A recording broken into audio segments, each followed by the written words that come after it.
رمضان کو رمضان کہتے بھی اسی لیے ہیں، رمضان کا مطلب ہوتا ہے رمض یرمز، اونٹ کے پاؤں کا جلنا، اونٹ کے چھوٹے بچے کے پاؤں کے جلنے کو کہتے ہیں رمض الفصال۔ تو رمضان میں جلنے کا معنی کیا کی حکمت کیا ہے؟ پھر ایک بات اور ہے کہ 12 مہینے ہیں ہمارے، تو محرم، صفر، ربیع الاول، ربیع الثانی، جمادی الاولیٰ، جمادی الثانی، رجب، شعبان، رمضان اور شوال، ذوالقعدہ، ذوالحجہ، 12 مہینے۔ تو یہ 11 مہینوں کے نام تو عربوں نے رکھے، لیکن روزوں والے مہینے کا نام اللہ نے رکھا، چونکہ اس کا ذکر قرآن میں ہے، اور اللہ نے قرآن کی تلاوت فرمائی جب ابھی زمین آسمان کو بھی پیدا نہیں کیا تھا، شہر رمضان الذی انزل فیہ القرآن۔ تو رمضان میں جل جانے کا معنی اس طرح ہے کہ روزہ رکھنے والے کے گناہ اس کی بھوک کی آگ میں جلتے ہیں، اور اللہ روزانہ اس کے گناہ معاف کرتا ہے، یہاں تک کہ 29ویں روزے پر آ کر اس کے پچھلے سال کے سارے گناہ اللہ جلا دیتا ہے اور راکھ بنا دیتا ہے اور ان کا نشان مٹا دیتا ہے۔ تو اس لیے اس کو رمضان کہتے ہیں۔ رمضان کو مناسبت ہے قرآن پاک کے ساتھ۔ اس میں ایک تو میرا پیغام یہ ہے کہ ہم جھوٹ سے توبہ کریں، ہم دھوکے سے توبہ کریں، ہم ظلم سے توبہ کریں۔ 2 گناہ ایسے ہیں جن کی سزا دنیا سے شروع ہو جاتی ہے، ایک ماں باپ کی نافرمانی اور ایک ظلم۔ 2 گناہ ایسے ہیں جن کی سزا دنیا سے شروع ہو جاتی ہے اور آگے تک چلتی رہتی ہے، ایک ماں باپ کی نافرمانی اور دوسرا ظلم۔ تو ہم سچ بولیں اور دیانتداری سے اپنے زندگی کا کردار کو نبھائیں اور انصاف کریں، ظلم سے بچیں، زیادتی سے بچیں۔ ہماری عدالتوں میں 70-80% جو کیس ہیں وہ سب جھوٹے ہیں، سب جھوٹی FIR ہیں۔ تو کیا اللہ کے سامنے ہم نے جانا نہیں ہے؟ وہاں کیسے اس کو ہم جسٹیفائی کریں گے؟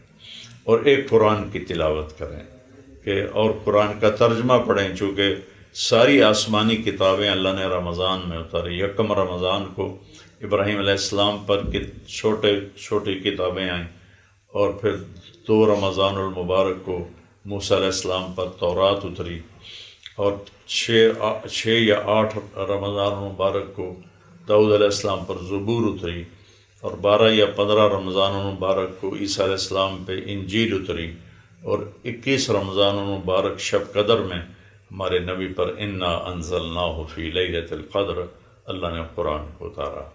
مادی فائدہ اللہ نے رکھا ہے، وہ جسم کی ڈرائی کلیننگ ہے، کہ سارا سال ہم ہر وقت کھاتے ہیں، ہر شے کھاتے ہیں، تو جسم میں فاسد مادے جمع ہو جاتے ہیں، غلط چیزیں اکٹھی ہو جاتی ہیں، غلط قسم کی فیٹ جمع ہو جاتی ہے، غلط قسم کے چیزیں ڈیولپ ہو جاتی ہیں۔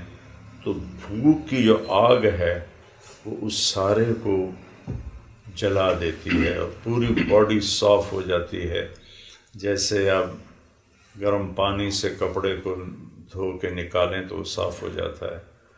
تو اس سے ایک مادی فائدہ بھی مقصود ہے کہ نہ افطاری میں ایسا کھول کے کھائے آدمی ہاتھ اور نہ سحری میں ایسا پیٹ بھر کے کھائے کہ اسے بھوک ہی نہ لگے۔ اگر بھوک ہی نہیں لگی تو روزے کا جو جسمانی فائدہ، روحانی فائدہ بھی کم ہو جائے گا، اور جسمانی فائدہ بھی کم ہو جائے گا کہ جسم کی صفائی نہیں ہو سکے گی۔ معاشی مسائل تو بعد میں ہیں، پیٹ کا مسئلہ سب سے پہلے ہے کہ اتنے بڑے بڑے پیٹ لوگوں نے پال لیے ہیں، اور پیٹ اگر نہیں بڑھا تو بھی مختلف بیماریوں کے اندر گھرے ہوئے ہیں۔ بیماری اللہ کی تقدیر ہے، لیکن جتنے لوگ بیمار ہوئے، جتنے ہو رہے ہیں، جتنے ہوں گے، سب زیادہ کھانے کی وجہ سے ہیں۔ باقی اس کے علاوہ بھی اللہ پاک کا اپنا فیصلہ بھی ہوتا ہے۔ تو رمضان کا تو اصل مقصود ہی یہ ہے کہ ہمیں بھوک محسوس ہو۔ جو سارا سال غریب لوگ ایک وقت کھاتے ہیں، ایک دوسرے وقت میں فاقہ کرتے ہیں، ان کی بھوک کا ہمیں احساس ہو کہ بھوک کیا چیز ہے. ان کے بچے بلکتے ہیں اور ان کے آنسو ان کی آنکھوں میں ابلتے ہیں اور آنکھوں میں خشک ہو کے سو جاتے ہیں. ان بچوں کا ہمیں احساس ہو. یہ اسی وقت ہوگا جب ہماری افطاری بھی سادہ ہوگی اور سحری بھی سادہ ہوگی. روزے کی آؤٹ پٹ تقویٰ ہے. جب تقویٰ آتا ہے تو پھر کیا ہوتا ہے؟ پھر اللہ کہتا ہے من یتق اللہ یجعل لہ مخرج ویرزقہ من حیث لا یحتسب. جب کوئی بندہ کوئی بندی تقویٰ اختیار کر لیتا ہے تو ہر تنگی سے راستہ دیتا. یہ ہمارے ملک میں وظائف کا بڑا رواج پڑ گیا. وظیفے وظیفے وظیفے. میرے نبی ایسے نہیں بتایا کرتے تھے. یہ ہمارے یہاں کا ماحول بن گیا ہے کہ لوگ وظیفوں کے پیچھے پڑے ہوئے ہیں اور لمبے لمبے کوئی وظیفے بتانے والے بنے بیٹھے ہوئے ہیں کہ یہ وظیفہ اس کے لیے، یہ وظیفہ اس کے لیے. میرے اللہ نے ایک وظیفہ بتا کر تقویٰ اختیار کر لو، ہر تنگی سے راستہ دے دوں گا اور وہاں سے رزق دوں گا جہاں سے وہم و گمان بھی نہیں. اور اس کے ساتھ جڑتی ہوئی بات بتا دوں، جو کہ آج کل معاشی مسائل سب کو درپیش ہیں، تو اس کے لیے لوگ کوئی تعویذ لے رہا ہے، کوئی وظیفے پوچھ رہا ہے، کوئی کچھ کر رہا ہے، کوئی ہانڈیاں چڑھا رہا ہے. تو اللہ کے نبی سے ایک شخص نے آ کے پوچھا یا رسول اللہ، روزی کی تنگی ہے، کوئی عمل بتا دیں. اريد ان يوسع علی رزقی، کوئی روزی کی تنگی ہے، وظیفہ بتا دیں. تو آپ نے کیا فرمایا؟ عدم علی الطہارہ یوسع علیک رزقک. آپ نے کہا میرے پیارے تو باوضو رہا کر، تیرا رزق اللہ بڑھا دے گا. باوضو رہنا اتنا خوبصورت عمل ہے. جب ایک دفعہ آپ کو اس کی عادت پڑ جائے گی تو آپ وضو کے بغیر بے چین ہو جائیں گے. آپ کو چین نہیں آئے گا جب تک آپ وضو نہ کر لیں. اور ایک دفعہ شیطان آپ کی خدمت میں حاضر ہوا. آپ نے فرمایا بھائی ایک بات تو بتا، تیرے دشمن کتنے ہیں؟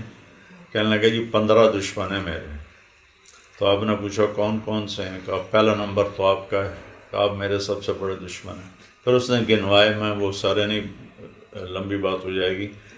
اس میں ایک اس نے کہا ایک وہ مسلمان جو ہر وقت باوضو رہتا ہے وہ بھی میرا بہت بڑا دشمن ہے. تو روزے سے ہمیں تقویٰ ملتا ہے.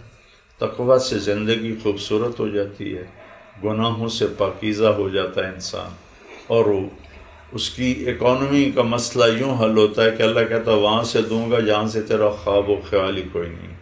اور جب تو تنگیوں میں پھنسے گا تو یوں راستے کھولوں گا جیسے موسیٰ علیہ السلام کے لیے سمندر کو کھول دیا تھا. رمضان میں تصفد فیہ مردۃ الشیاطین، اس میں بڑے بڑے شیطان قید ہو جاتے ہیں. لیکن انسان کے بگاڑ میں دو چیزوں کو دخل ہے، ایک باہر ہے ایک اندر ہے. باہر شیطان ہے، اندر اس کا نفس ہے.